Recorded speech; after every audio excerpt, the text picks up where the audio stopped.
Good morning, Quadcopter 101 here, and what I got for you today is a review of the WLToys Q303.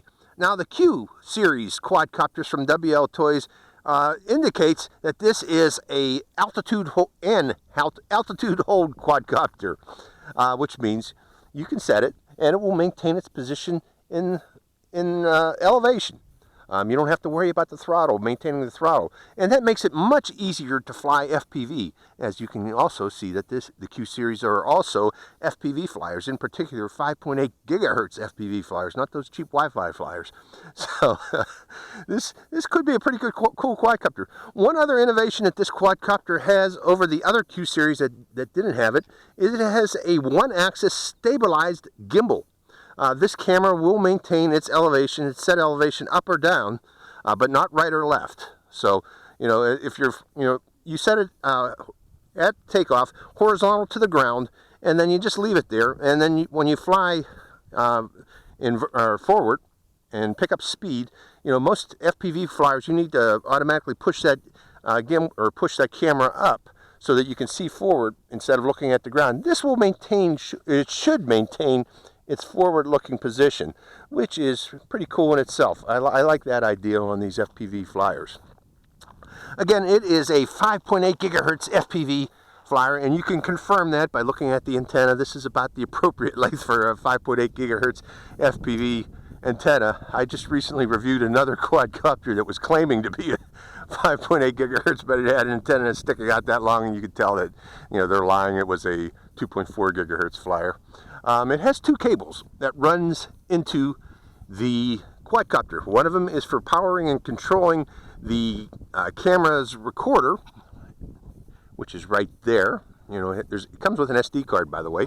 And the other one is for controlling the up and down movement of the quadcopter. In addition to auto leveling of this gimbal, you can also tell it to go up and down via your remote control, and you can remote do remote tilt of this quadcopter from your controller.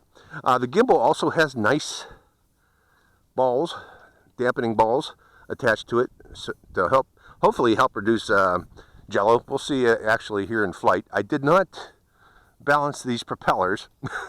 I fly these right out of the box just to show you how they perform right out of the box. If there is jello, that means that with this quadcopter you'll probably need to do some balancing of propellers.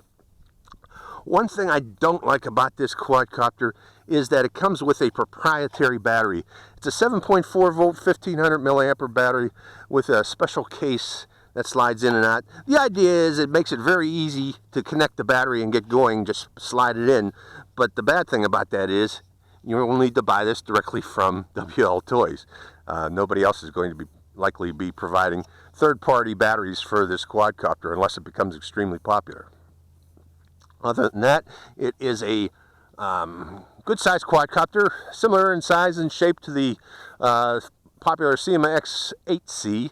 In fact, I popped open these pods, and it has a similar battery to the CIMA X8C with the same type of connection plug to the CIMA X8C. Now, I don't know if X8C batteries will work with this yet. I didn't pull out one of those motors to check its pinion gear. I don't know if the pinion gear is the same or not, but it looks very similar to an X8C, so an X8C could possibly work in this quadcopter, and that's probably what WLToys was going there. Try to come up with something generic or motor replacements, so they don't have to worry too much about motor replacements. But we'll find out in the future if those are actually CIMA X8C style batteries. Let's go over the transmitter now. Transmitter is selectable with mode 1 through mode 4.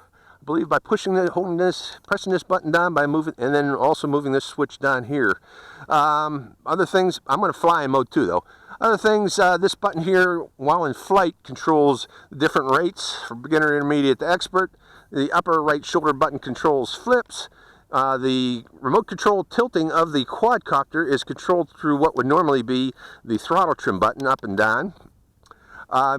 You can start your videos by pressing, and stopping your videos by pressing this up button down here. And you can take a photo by pressing this button here. It does have headless mode and one key return, which you activate by pressing this button here or long holding that button there. And you can set the altitude once in the air by pressing this button here, and it will maintain that altitude. So very simple.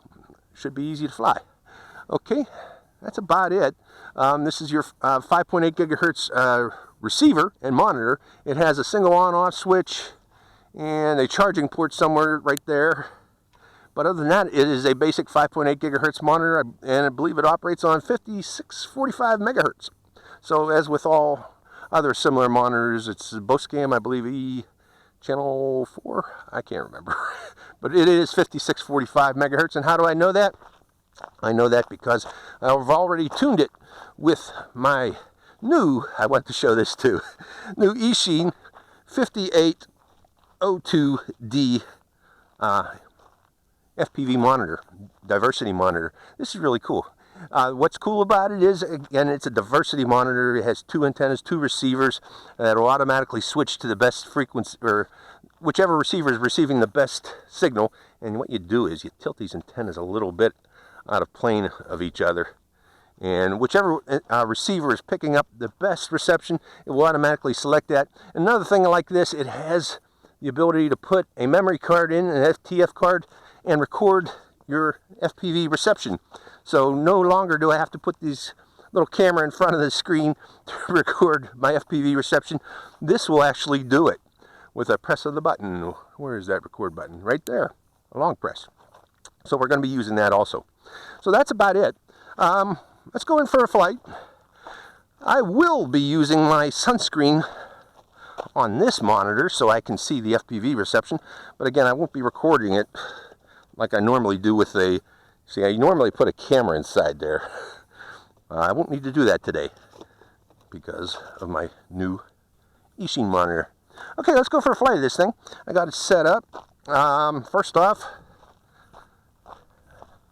let me turn on my screen here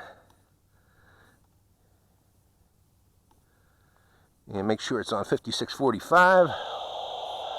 I'm going to start recording also. And I'm not going to put a sunscreen on that. I'm just going to leave it like that, point it toward the sun a bit. I don't know how to turn off the volume of the sound. Is there a volume on off switch? We'll get into that later. Okay, let's start this thing up.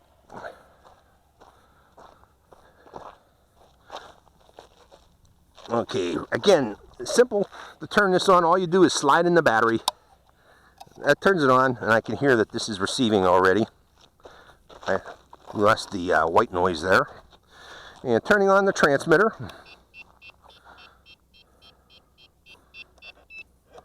And turning on, let me verify that that actually binds itself. Hold on. Turning it back on again. Yeah, it binds itself. So you don't need to do a up-down movement. And turning on the receiver. And making sure we got reception. I see signal. Okay, good. And turning on the camera. And does that give us a... Yes, it does. It turns red.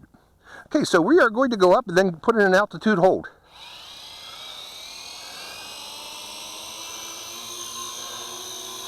Actually, let's take it up a little bit more. Trim it to the right. Trim it back. And bring it back toward my position. And we'll set that altitude right there.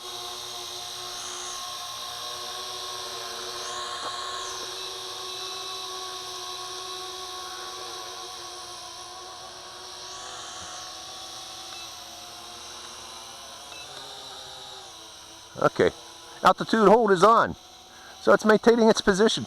How about the pan and tilt?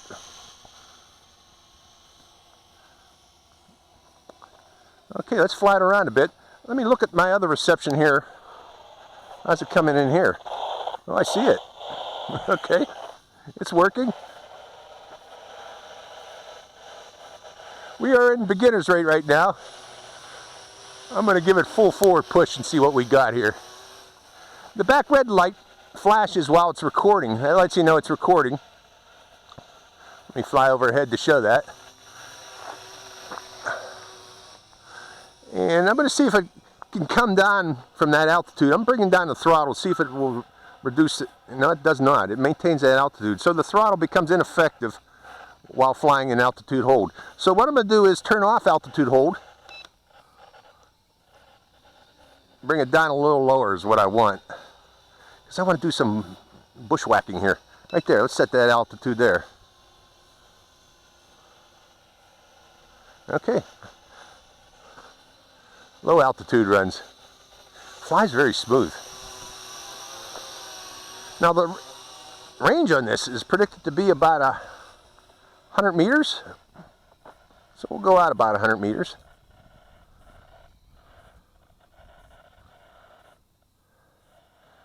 And fly around there. Now I'm going to higher rate. Intermediate now.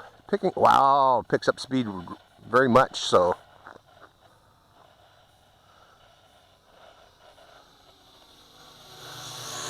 This is actually a nice flyer. Very smooth. Now WLToys, they are like the General Motors of toy quadcopters. They have so many different brands. They have the XK brand. They have the Ghz brand. They have JJRC belongs to them. Each one of their brands has a different specialty or a different thing that they put out. Like JJRC puts out new technologies, but they don't think those technologies out very much usually beforehand. And XK is also their high technology brand also, which has been thought out much better. So it's like their Cadillac of General Motors. But WLToys, I had a little drop out there. WLToys is their oldest brand, their original brand. Usually they are pretty good quality quadcopters, and this one does seem to be pretty good quality, the way it's flying. Let me go to extreme. Okay, now I'm in super expert. Okay, the altitude hold at high speed just starts to drop a little, so you have to be careful there. And the reason for that is as the velocity increases, pressure is decreasing, and the quadcopter thinks that it is dropping. So with that in mind, let's go up a little bit higher, turning altitude hold off.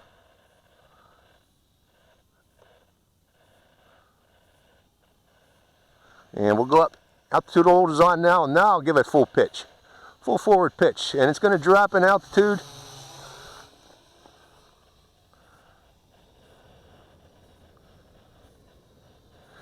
It flies very well, by the way. Surprised how smooth it is. But the altitude hold at high rate is not as effective as at the lower rates. So keep that in mind, folks.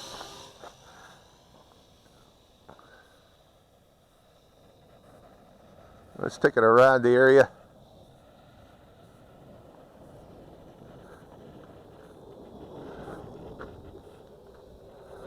Skimming the bushes. You're a jet. He's up there. Don't have to worry about him. So let's bring it in a little close now and examine the other features of this quadcopter. Turning altitude hold off. Altitude hold back on. Where's that jet? He's up there about 7,000 feet, I'm guessing. Way up there. Okay, what I want to do is let me go back to beginner's rate. He's got his afterburners on, man. You can hear him. Let's see, which headless mode direction are we in? Okay, that's forward. That seems to be back. That seems to be right. Let's go forward. Let's try one key return. Holding the button down. Here comes the one key return. Well, it somewhat works. I hear another jet taking off way off in the distance. Flying overhead. Oh, he's even higher. But he's climbing real fast. Going to be up in the clouds here shortly. Okay, so how headless mode works. Let's go back to headless mode. And the reason I want to do headless mode is, if this altitude hold. Oh man, he's already through the clouds. With altitude hold, I can keep this camera pointed toward me. Wait, which way is it pointed? There is a little white, I gotta come out of headless mode to figure out which way it's pointed. It does have a white light on the front of it, but you can't see that light in the sunlight further than about 50 meters, I'm guessing. My lights are still good. With that in mind, do we have any